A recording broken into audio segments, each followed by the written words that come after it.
পালন করো। এমন স্লোগান দেয় তার জন্য মরতে পারি, তার জন্য ভয় করি না, তার জন্য জীবন দিতে পারি, তার জন্য মরতে পারি। একমাত্র মুসলমান মুমিন তার জন্য জীবন দিতে পারে। বলে তার জন্য আল্লাহর জন্য জীবন দিতে পারে, কিন্তু কোন মানুষের জন্য দিতে পারে না, জীবন দিতে পারে। ভয় করি না, মরণে ভয় করি না।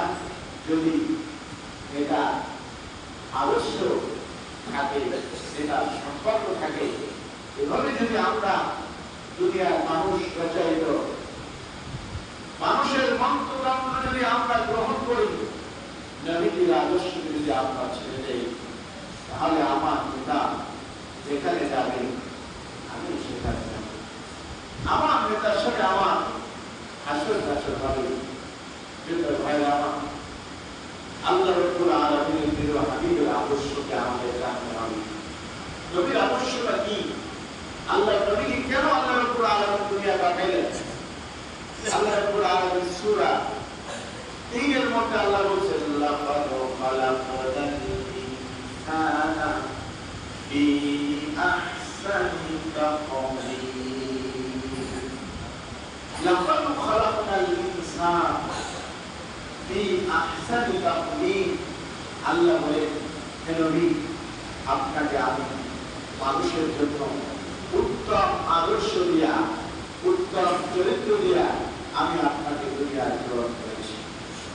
তো বিশ্বনবী মুহাম্মদ রাসূলুল্লাহ সাল্লাল্লাহু আলাইহি ওয়াসাল্লাম 12 রবিউল আউয়াল 570 খ্রিস্টাব্দ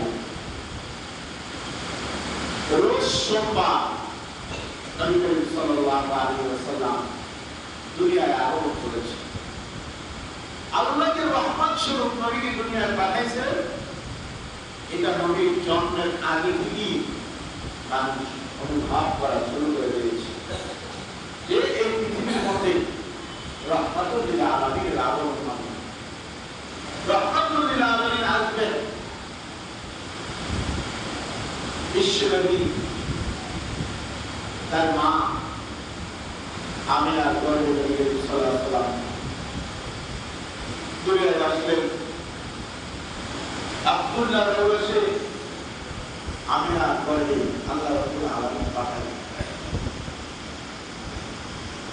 আমিনা তার ভাষ্য অনুযায়ী নবী সাল্লাল্লাহু আলাইহি ওয়াসাল্লাম তখন ছোট, কারণ জন্মগ্রহণ করার পরে তো বাবাকে দেখে নাই। মায়ের গর্ভে থাকা অবস্থায় বাবা ইন্তেকাল করেছে। তখন তার 6 মাস গর্ভে পড়ে। নবীজি দুনিয়ায় আগমন করার পর বাবার আদর্শ হাত পায়। শিশুদের মতন নবী সাল্লাল্লাহু আলাইহি ওয়াসাল্লাম বড় হতে গেলেন। বাচ্চারা খেলাধুলা করে। নবী সাল্লাল্লাহু আলাইহি ওয়াসাল্লাম মন খারাপ করে বসে থাকেন, কারণ যে সমস্ত বাচ্চারা খেলাধুলা করে সন্ধ্যাবেলা তাদের মা বাবা এসে সন্তানদেরকে নিয়ে যায়। সব বাবারা এসে সন্তানদেরকে নিয়ে যায়, কিন্তু নবী করিম সাল্লাল্লাহু আলাইহি ওয়াসাল্লাম শিশু মুহাম্মদ সন্তান হয়ে যায়, কিন্তু তার বাবা তাকে নিতে আসেন। মায়ের কাছে প্রশ্ন করলেন, সব শিশুদের বাবা আছে, আমার কি বাবা নাই?